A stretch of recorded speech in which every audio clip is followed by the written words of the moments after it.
But you've also got the other side of that, which is it's 24/7. So 10 years in crypto is effectively like, 20 years in equities in terms of price information.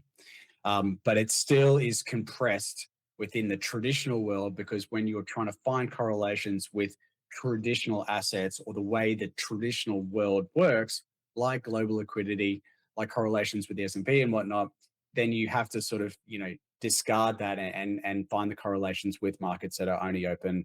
Hello, traders, and welcome back to Traders of the World. Today, we are bridging the gap between Wall Street and the blockchain. For years, traditional finance laughed at digital assets. Today, they are pouring billions into them. But how do you actually analyze a market that never sleeps, has no earnings reports, and is driven entirely by global liquidity and network adoption? To answer that, we bring in one of the sharpest minds in the space. He's a chartered market technician, the former crypto market analyst for Bloomberg Intelligence, and currently the chief crypto analyst at Real Vision. He's the master of merging macro liquidity frameworks with one-chain data. Mr. Jamie Coutts. Flavio, how are you? It's very nice to be here. Okay, so here's the plan. Grab your coffee, make it a double, and focus, because today's episode is going to completely haywire how you look at digital assets. Strap in, because right after the break, we are opening the playbook of the ultimate crypto macro strategist, Jamie Coutts. We are going to find out why tracking global liquidity is the actual cheat code to the markets, and how combining traditional Wall Street discipline with one-chain data gives you the ultimate edge. You cannot afford to miss this. Don't go anywhere. You ever wondered what truly connects traders from Tokyo to London to New York? You just need to learn the language. That language is technical analysis. Understand its signals, and you'll understand the world. Welcome to Traders of the World. Here we skip the jargon and just figure it out together. Okay, Jamie, welcome to the show. Let's get right into it. You have spent years in traditional finance and equities before building the crypto framework for Bloomberg Intelligence. A lot of traditional guys look at crypto and just see chaos. What was the aha moment that made you realize digital assets weren't just a fad, but an entirely new asset class that needed serious institutional analysis? Well, the aha moment was Bitcoin, back for me in 2013. And at that time, I didn't act on the information that I was seeing. I didn't quite know how to really actually wrap my mind around it as an asset or as a technology. It took me several years. But that was really I think for most people, their first, I guess their first sort of page in a book about, digital assets. It really starts with Bitcoin, because Bitcoin is solving a global problem. And that's what we need to always take a step back and look at when we're sort of studying digital assets, because the narrative, the negative headlines that we've all been accustomed to over a decade, or more than a decade now, is that these assets or this technology arrived because the world had a problem, and it needed a solution, and Bitcoin addressed that problem with a solution. Now, it might not be the solution for everybody, but within just a couple of years, it had risen to global prominence, and had become a store of value for millions of people around the world. So that problem obviously was, what do we do with our wealth? How do we store value in a world where all countries or all national governments are debasing the currency aggressively? We're in a debt super cycle, and the only way that governments know how to deal with that, other than defaulting, which is not the default action. It's always to debase, to paper over the debt, to ensure that the game goes on, to ensure that they hold on to power at the expense of the purchasing power of their citizens. So Bitcoin, through a programmatically and cryptographically secure protocol, solved, I guess, the hard cap limit on a store of value asset, 21 million, or will only be 21 million, but also gave us essentially a new financial system, a way to move value across the world instantaneously or near instantaneously with very little cost. And so this is obviously another big problem for anyone who lives outside of the Western countries, which don't have proper banking rails, that are even locked out of, actually, where there are banking rails, they're locked out because of their opinions on certain political views or religions. So this was an open, permissionless network that gave people access to a financial system and an asset in that financial system that addressed the debasement of currency. Then came along smart contracts several years later. Ethereum was really the genesis of the smart contract evolution, and really what I would define as the digital asset era. And there they basically took it one step further. Rather than just transferring value, they, through logic, enabled people to create contracts within each other for the exchange of value, but also for various other things. And then that gave birth to, obviously, DeFi protocols, NFTs, and so forth. Now, there's lots of potential use cases for blockchain that I still think are there to be unlocked. But really, what it's given us is a parallel financial system that, in time, once the world recognized, once forward-leaning governments realized the innovation, realized the way it would reduce friction, that it would increase monetary velocity, that this was a system that they needed to essentially replace the old system. And so the DeFi ecosystem is being integrated into the traditional financial system. BlackRock, Fidelity, they're all building on DeFi. So we've got the early stages. I still think it's very early, of an entire new economic system. So for me, it was Bitcoin, but really in 2018, 19, in that bear market, when prices were down 90%, and I just kept on seeing the amount of innovation, the amount of issues being solved, like custody, which is a big thing. So I knew that had to be unlocked for institutions to come in. So custody solutions, insurance solutions on holding these assets all came in that area. Plus the huge amount of developers that were going in. So for me, that was kind of like my aha moment. It was in that bear market after seeing a big, parabolic bull market in 17 and realizing, okay, prices can be down 80%, but people are building, and that's a signal. I've been trading traditional markets for over 30 years, and I like knowing the bell rings at 4 p.m. East time, and I can go sleep. Crypto never sleeps. It trades on weekends, holidays, and at 3 a.m. From anywhere in the world, 3 a.m. it's trading. From a structural standpoint, how does a 24/7 market change the way you analyze price action and manage psychological capital? Well, I think it opens up the design space for more traders from different backgrounds and different with different systems. So there's a market, like we've all grown up with traditional markets and the traditional hours.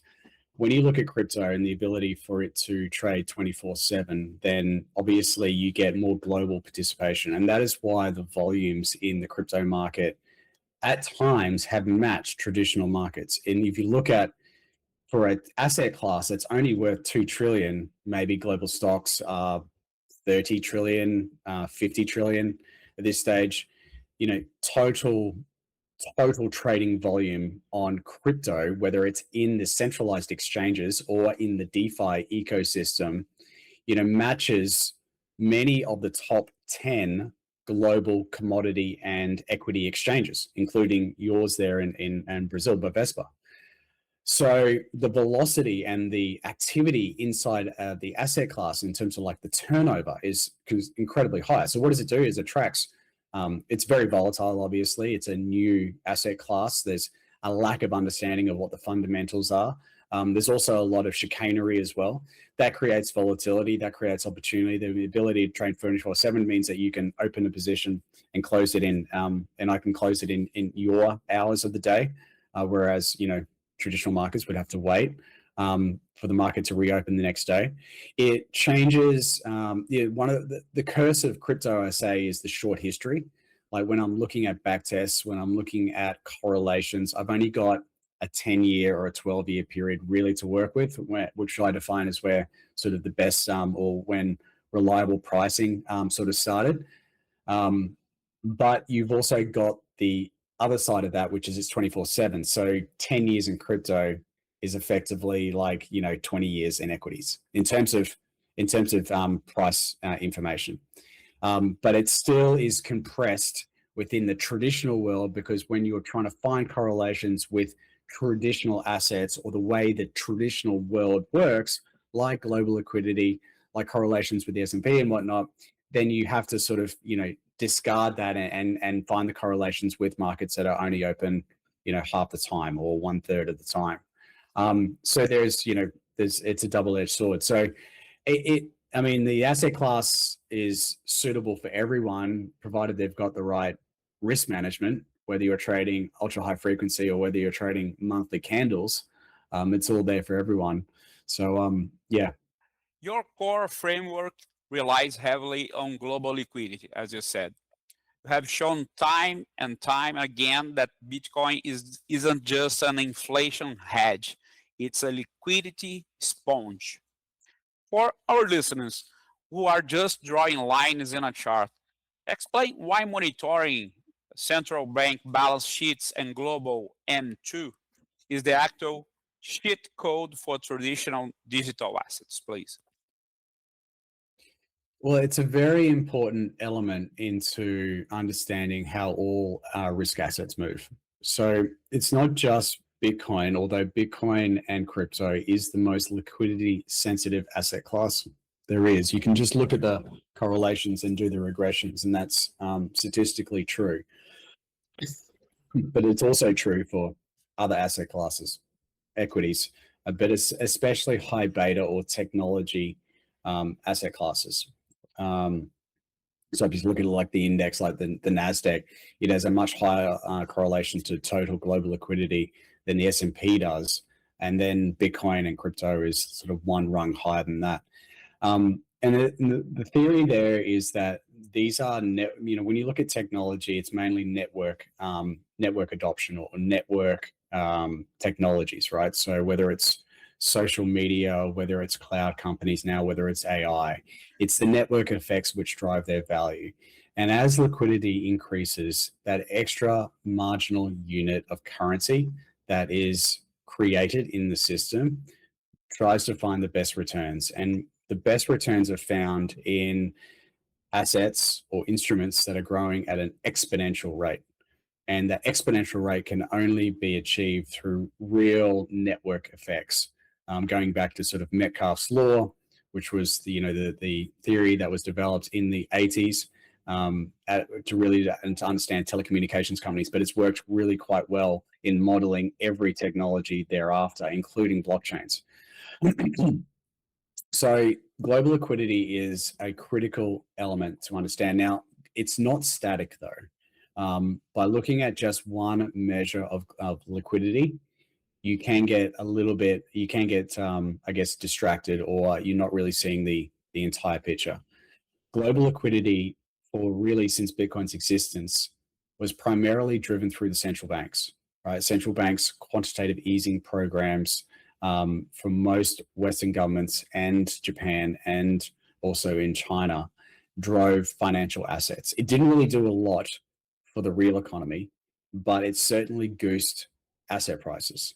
So that correlation has been very tight. Now, what's happened over the last couple of years is that there has been a shift in the mechanics or the mechanism for liquidity to get into the market. The central bank itself has been really since 2022 until December of last year, tightening its balance sheet. So it's not been adding liquidity through asset purchase. It's been doing the opposite. Now it reversed course in December, which is very positive for the outlook on liquidity, but they're not going back to the same degree of asset purchases as they have in the past. So the question is then, is there enough liquidity in the market, and how is it actually being generated? Well, there's really three mechanisms for global liquidity, right? Most of it is through the commercial banks, right? Banks produce about 90% of the liquidity in the economy, right? Just through the lending practices and fractional reserve banking. Then really in the last sort of 15 years, it's been central banks, and they've played a much, much larger role, but they are stepping back. The other major driver of liquidity is governments through deficit spending, especially if they can get the banks to basically monetize the debt, just take the debt and buy their bonds or buy their bills. And that's what's happening. So the mechanism in the United States especially has changed since 2022. What we've seen is record deficit spending by the US government. And now, because the banks are restricted in monetizing that debt, they are looking at, or they are about to change the regulations so that banks can basically buy the debt directly from the US government without it damaging their ability to lend. So what this means is that global liquidity, at least in the US, is really starting to drive into the real economy, right? It is driving CapEx spending on AI. There's obviously this global race on AI. So the US government is directing liquidity, or taking ownership of the liquidity spigot away from the central bank. The central bank is playing a much smaller role, and that is allowing bank lending to increase into the real economy. And that's why we're starting to see GDP numbers tick up and whatnot. So that has had a big effect on Bitcoin. That's had a big effect on, even technology stocks, I would argue. As we see AI disrupt things, what we're also seeing is a shift in liquidity into the real economy, away from banks and the intermediaries from banks that benefited from quantitative easing, because they don't produce anything other than just go and buy the stock market or increase leverage in the market. That's essentially how we got higher asset prices without higher economic growth, because the liquidity was being fed through that channel. That has changed. So that impacts where sort of the I guess all technology stocks go into the future. So the other side of it is, Flavio, that I've just mentioned, I'll finish on this point, is that adoption. You can have slowing global liquidity, but at the end of the day, is the technology useful? Is it being adopted? Are therefore the drivers of demand able to offset the change in liquidity? And of course, we're all aware that in the US, at least, they are going hammer and tong, or it's an Australian expression. They're going hard at blockchain. They are going to bring about stablecoin adoption, whether anyone likes it or not, because it's a great way for them to get demand for their debt. But it also allows money to move faster through the economy on blockchain rails. So the adoption is about to in my view, a much, much higher, as we start to see all the news about TradFi starting to use blockchain rails. And what are blockchain rails? It's Ethereum, it's a Solana, it's these other blockchains, it's these permission chains now. You've got not just the open permissionless type, but you're starting to see corporate chains, right? Stripe, the biggest payment company in the world, has basically launched its own blockchain with its own permissioned validators. And Circle, the second largest stablecoin, has also launched its own blockchain. Again, it's permissioned, it's closed. So you're starting to see competition from the corporates in the blockchain space as well. As a fellow CMT, I have to ask you this. Does traditional technical analysis actually work in crypto? When you pull up a chart of Bitcoin or Solana or whatever, what are your go-to indicators? Are you looking at moving average, RSI, or are you looking at something entirely different? It's still price. It's the same indicators. It doesn't matter what market. I mean, if you're trying to understand from like a portfolio allocation standpoint, then it's very important to look at these prices in crypto relative to other assets. Simple intermarket analysis that we all study within the CMT program. But essentially it's the same thing. The volatility is higher, so you've got to adjust your parameters for the volatility. You don't apply the same volatility parameters as you would for a S&P 30 vol stock to a crypto 90 vol token, right? So as long as you're adjusting for that volatility component, whether it's mean reversion or whether it's trend following, the same rules apply. In equities, we look at quarterly earnings. In crypto, you have transparency, real-time data on the blockchain. What are the top 2 or 3 on-chain metrics, like active addresses or network fees, that you use to confirm whether a rally is genuine or just a speculative trap? That's a really good question. That that's the bane of every crypto analyst. It's how do we make sense of the on-chain data to find signal?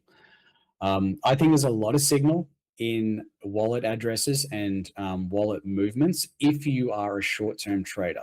It's perfect for market makers, perfect for arbitrage, and even for stat arb or high frequency.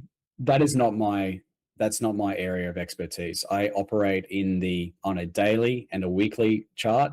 I look at sort of medium-term signals, which is really like where I think this asset will be in many weeks to months. So to really sort of give you an insight into what my framework looks like and how I organize all the data. I pull in data from many different sources into my own database, and I have essentially built a crypto index and sector taxonomy. So a top 200, a top 100, top 50 that's got, that's rebalanced every quarter going back to 2020, in some cases even 2017, at the sector level and at the subsector level. So it's a fully functioning crypto index and taxonomy system, similar to what everyone is familiar with in equities, whether it's, you're using the MSCI sector definitions or the MSCI indices or the Bloomberg ones. Same thing. So then I look at the on-chain data, and that data is usually delayed by 1 to 2 days. So you're never getting real time, which is okay because I smooth the data anyway because it's incredibly volatile. So the normal metric, or the metrics that most people will look at, including myself, with more nuance though, but if you just look at sort of what metrics matter, of course, fees matter. Fees are essentially the income or the revenue of the blockchain. Every time you make a transaction, every time some DeFi application does something, whether it's, you commit stable coins so you can lend, or you can commit some ether so you can lend in stable coin or borrow in stable coins, I should say. That all triggers transactions, smart contract transactions, where a fee is created. The application on Ethereum will take some of that fee. That's their revenue, but they also have to pay a fee to the blockchain to settle it down to the blockchain as well. And those fees are essentially the income, the revenue line for the blockchain. Then you've got things like daily active users. This can be sort of, or what I should say from the outset, a lot of these metrics, they are volatile and they're also gamified.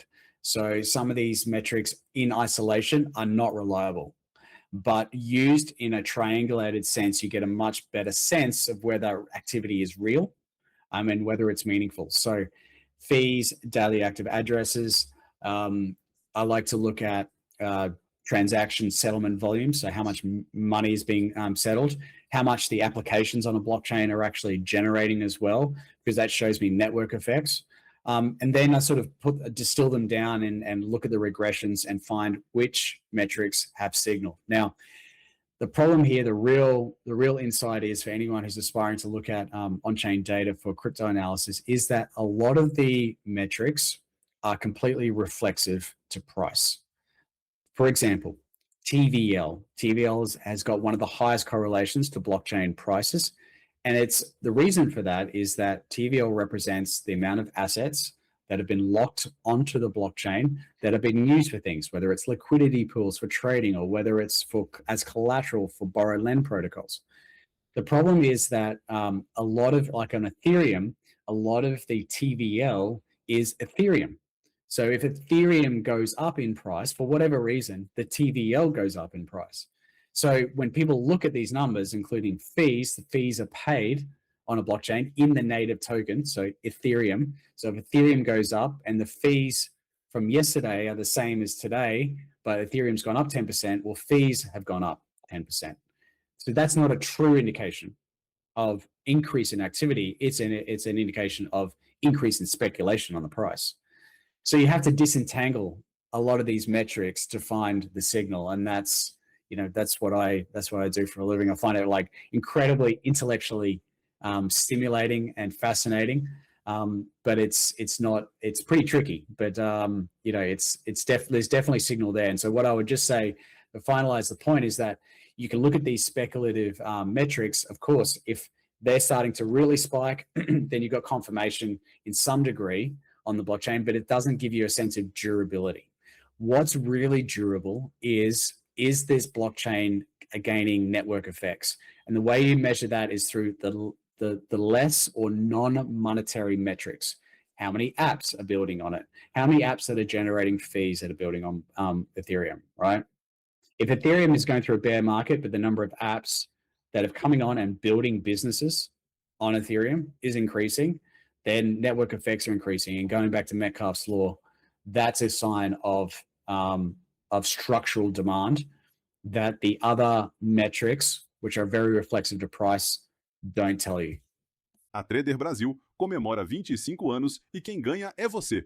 Fomos eleitos por 2 vezes pela Rank Awards em 2024 e 2025 como o melhor divulgador financeiro e a melhor academia de formação de investidores do Brasil. E hoje temos um presente para os inscritos do canal. 10% de desconto em nossos cursos usando o QR Code que está na tela. E não se esqueça, é muito importante que você nos siga nas redes sociais. Curta, comente e compartilhe.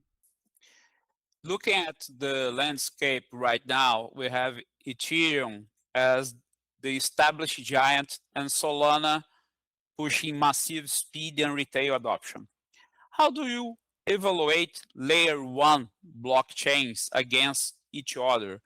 Is it purely about developer activity, or is the price action the ultimate truth teller? Well, it's a combination for me of all those things. So for like the metrics that I just mentioned, I want to see network effects. I want to see the number of validators increase, right? So the security layer of the network, more people who are staking and validating on the chain is a vote of confidence that this network is going to be around in the future, and that they see a higher return by being a validator and receiving the staking rewards from that network than investing in treasury bills or investing in a dividend stocks on the S&P. If we see those, we see the base layer of the blockchain increase, then you can go up a layer and you say, okay, maybe daily active addresses is not a perfect metric, but it's some signal that more people are using it. And then above that, you've got the next layer, which is the application layer. And this is essentially, if you think about a blockchain like an economy, what you've got is, with the application layer, you've got essentially the businesses, the enterprises in the economy. Is this a good economy to go and create a business in? Do I see potential here? Should I set up my business in Australia, or should I set it up in Singapore, right? So that's essentially the signal there. So those things are incredibly important. The actual underlying technology is absolutely critical, but is not the defining metric or characteristic, because there are actually much better technologies in terms of blockchain efficiency, throughput, capabilities than Ethereum base chain. It is, in fact, quite a creaky blockchain relative to some of the newer blockchains. But it speaks to what network effects actually mean. If the liquidity is happening here and there's a liquidity flywheel happening in Ethereum, then even if the tech is inferior to some of the other newer chains, it doesn't matter as much, right? Because liquidity is liquidity is there and people are building there. Now, that's why those metrics I mentioned matter. If that starts to decline and pick up on the chain, you're starting to see that actually, no, people are making a choice that this technology is better, and they're starting to build on these other economies or these other networks. So the way I sort of think about it is, you've got to have the right structural foundation. You've got to be showing the network effects, and price has to be confirming. So that's the framework, really. We have recently seen the massive success of the spot Bitcoin ETFs. As someone who watches institutional flows, how has Wall Street's entry changed the market structure? Are the days of the retail-driven 80% drawdowns over, or does the leverage in the system still leave us vulnerable to massive washouts? The entry of TradFi is a double-edged sword. To get the asset to global adoption and global reserve asset status, it was always going to be necessary for the traditional world to accept Bitcoin and to integrate Bitcoin into their systems. However, once you allow Wall Street to financialize anything, then you will start to see the standard behaviors and the standard sort of practices be applied to Bitcoin, as you've seen in commodities and every other part of the financial ecosystem. So what we've seen is, yes, ETFs have been, I think in BlackRock's case, the number one fastest growing ETF that they've ever launched, with Ethereum number 2. And Ethereum was considered a flop in the first year because Bitcoin really took, really dominated the flows. But Ethereum still ended up being number 2, despite that, in terms of how quickly they reached several billions of dollars in AUM. Now, there's no doubt a lot of financial advisors that are putting Bitcoin in their clients' portfolios, I think sensibly at very low percentages, because that's what the volatility sort of demands for a certain type of investor. If you're younger, then obviously your allocation could be a lot larger because you've got the ability to accept a lot more volatility in your portfolio at that age.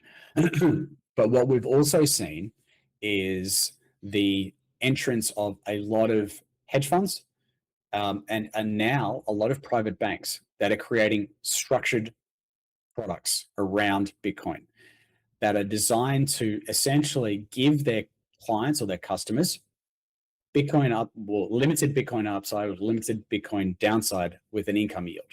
Now, Bitcoin doesn't produce any income. It is a non-interest or non-income generating asset. So essentially, the Wall Street, for lack of a better term, is financializing it like they have with gold and commodities and foreign exchange and anything else, where they're basically harvesting the volatility and creating an income stream through options.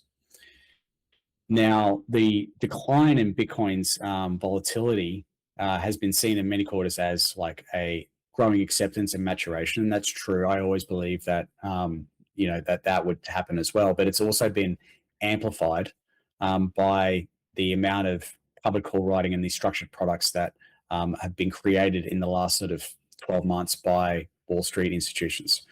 What that means is that you get these periods of compressing volatility, as we've seen, and then amplified volatility up and down. In the last couple of months, it's been down because it also coincided with a withdrawal in global liquidity in Q4, a blow up in the crypto ecosystem with Binance and a couple of its market makers that we still don't know the full details on, which hopefully the Clarity Act will address because of all the vagaries and inconsistencies with the way that the crypto market functions. But all these things put together and all the covered and structured products that were created had created this recipe for amplified volatility going into the start of Q1. So it is a double-edged sword. Now, Bitcoin is a fixed supply asset. The game in which Wall Street played for decades with gold and silver worked remarkably well until it didn't, right? Until recently, when these things naturally find their price, and they're in price discovery mode right now. Bitcoin is on a much shorter time frame because the blockchain provides the transparency. In time, it will be very clear who is naked in the water with Bitcoin, because it's a lot harder to basically create the paper Bitcoin and keep that volatility suppressed.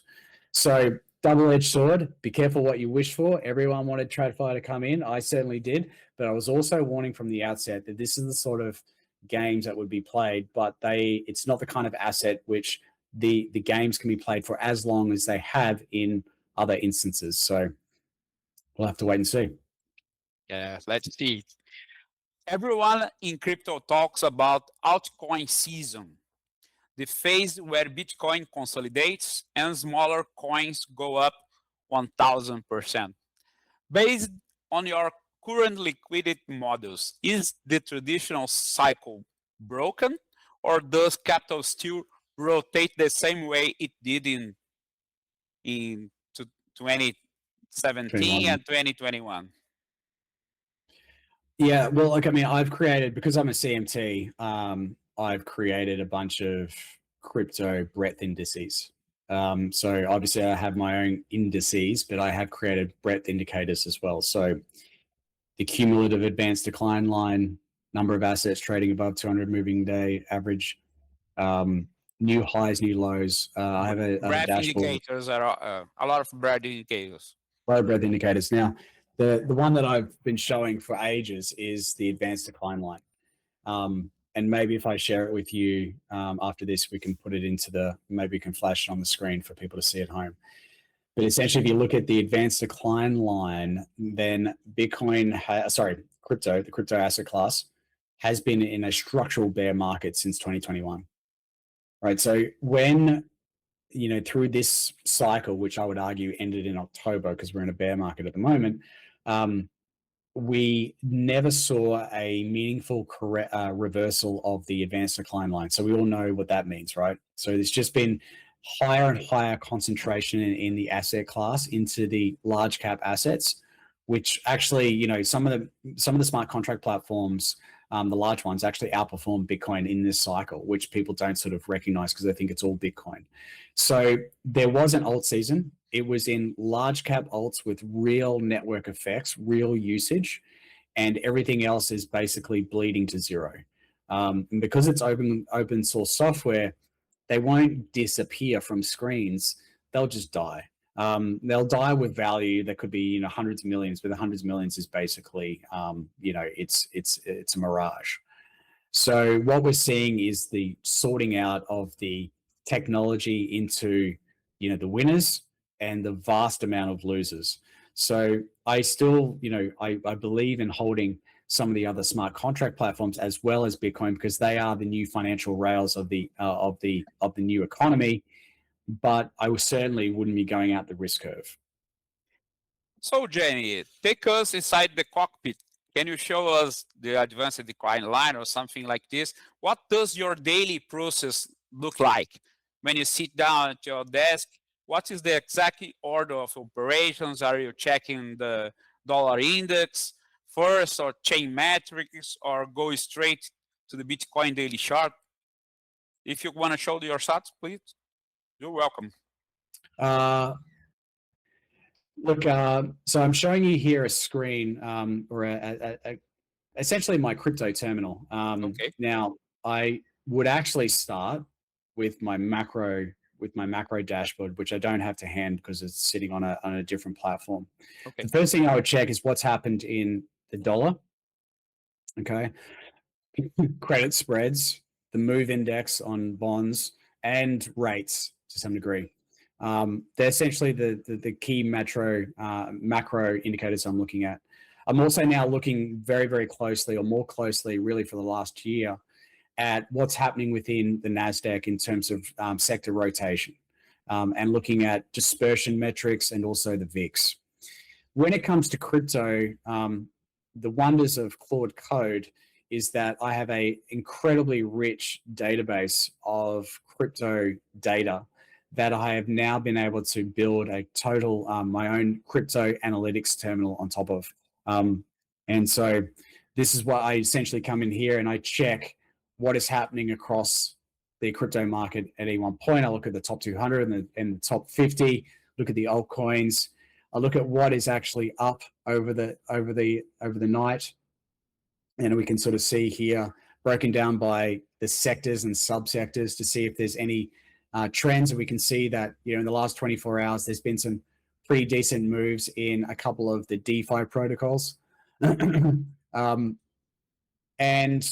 from here, I typically, like to actually understand what's happening on the market breadth sense. So this is the chart, which I think would be quite instructive that I mentioned earlier. And if we just use the top 200, which is a bit excessive, but we can try that.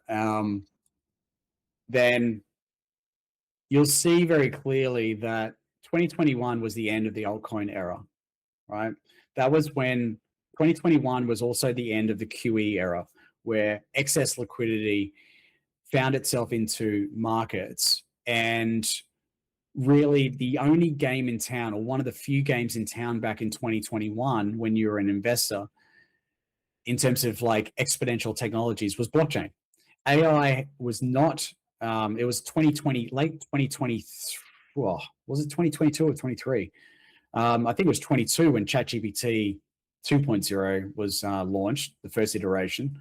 And so really that, the competition for excess liquidity or capital now is a battle that's been fought between AI and everything else. So blockchain is sort of no longer the single exponential asset in town or technology in town. But if you look at the chart here, this is the advanced decline line, which peaked back in November of 2021. And you can see that it's just been a slow and then aggressive trend down in the last sort of 6 months. If we put it on an oscillator, you can see that the decline in the underperformance in the altcoin market was really aggressive from Q4 of last year, which was around when Binance basically got nuked the market makers, or the entire market, I should say.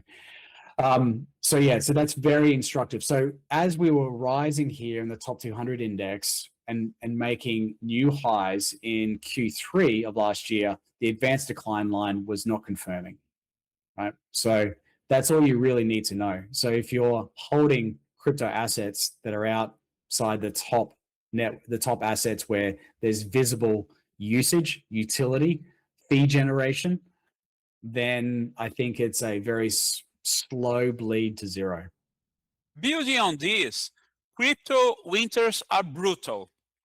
Assets drop 70% to 90%. How do you manage risk in a portfolio of digital assets? Do you use hard stop losses, or do you hedge with derivatives or options to ride out the volatility? So the first thing, make sure, I think, as I've mentioned, that you've got a very strong fundamental thesis around it. So for a technical analyst to hear that there should be a fundamental thesis is sacrilege, but it will help you concentrate on what really matters, because there is a lot of volatility in the asset class that can make short-term reversals in assets which have no fundamental basis look attractive as entries. And provided the conditions are extremely conducive, like in 2020 and 2021, when liquidity was abundant, not only was the central bank doing extreme quantitative easing, the government was also sending out stimulus checks if you were lucky enough to be in the US. Although I wouldn't call $2,000 in the mail lucky, given how much damage they did to the economy, but that's a different story. There was abundant liquidity. So in that environment, okay, any shitcoin, for lack of a better term, can go up and actually trend really well. That's not the case now. So look at global liquidity. Is it conducive? If it isn't, if you're going to be in crypto, you basically better understand that you're in an asset class that's going to underperform in an environment where global liquidity is tight. So it should form a part of a multi-asset portfolio. And if you've got a longer term view, then you're essentially buying the assets which are going to show exponential growth in the long term, right? Excuse me, show exponential growth in the long term, provided you've got a position size or an allocation which makes sense, right? So if you've got 90% in crypto and you're in a liquidity bear market, your portfolio is going to be in a bear market and it's going to underperform until that liquidity scenario or the inflection in global demand driven by stablecoins and AI, which I haven't mentioned yet. We really should talk about AI, is going to inflect. If you're a purely technical trader, I still think that looking at the fundamentals matters.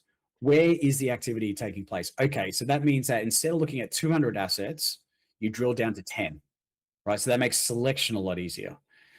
Then from there, you start applying the technical discipline where you look at absolute returns and relative returns. Absolute returns is the chart breaking out on whatever time frame you're using. Is it outperforming the other assets in the asset class? Is the asset class outperforming other asset classes, right? So is it outperforming equities or commodities at the time?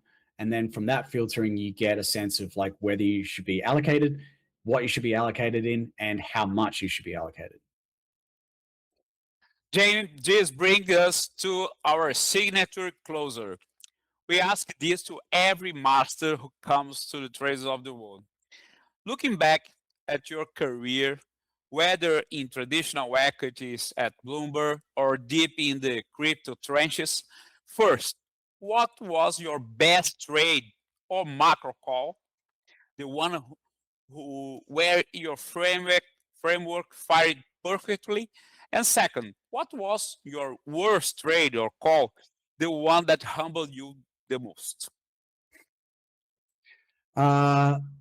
So the best trade has either been my Bitcoin trade, which was, I've been in and out of Bitcoin in the early years, but I've been in Bitcoin since, most recently since November of 2022, which was essentially using the liquidity analysis and looking at the indicators that I use in my framework and looking at all the on-chain data and the price data.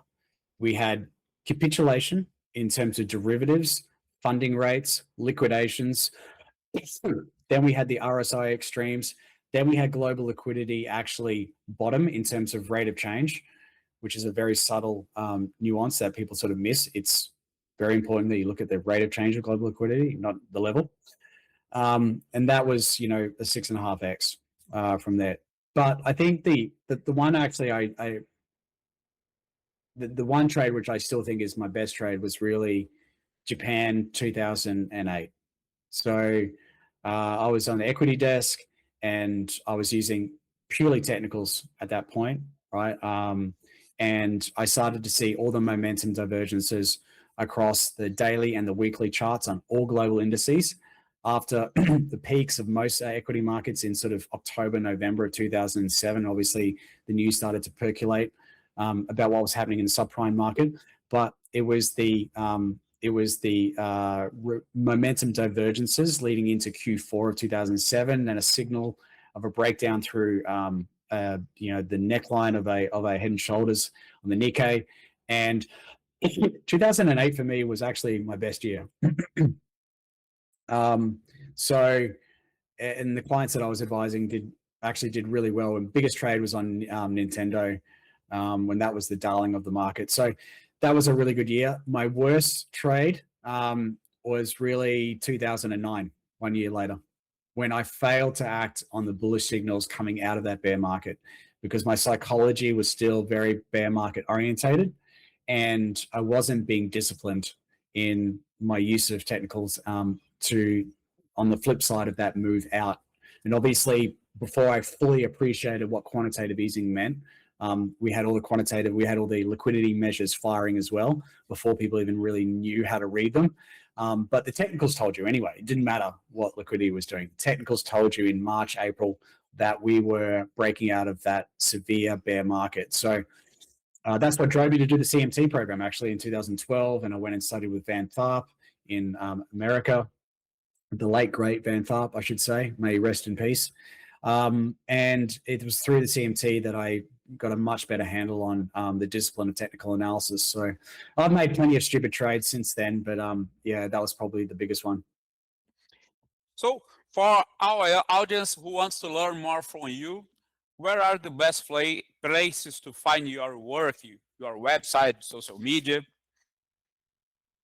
So you can find me at Real Vision. That's where all the content lives. So Real Vision is a platform that was started by a macro investor, hedge fund manager, and research analyst called Raoul Pal. Excuse me.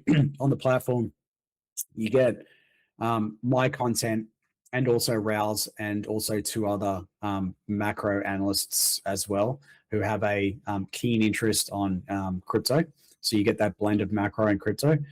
That's where you find really all my content. I am on Twitter, Jamie Coutts. I don't post there as often anymore. The Real Vision platform has basically set up a Twitter-like social media feed, which is turning out to be a godsend as Twitter becomes, or X becomes, a place where I think, well, firstly, the algorithm doesn't work as well for me anymore.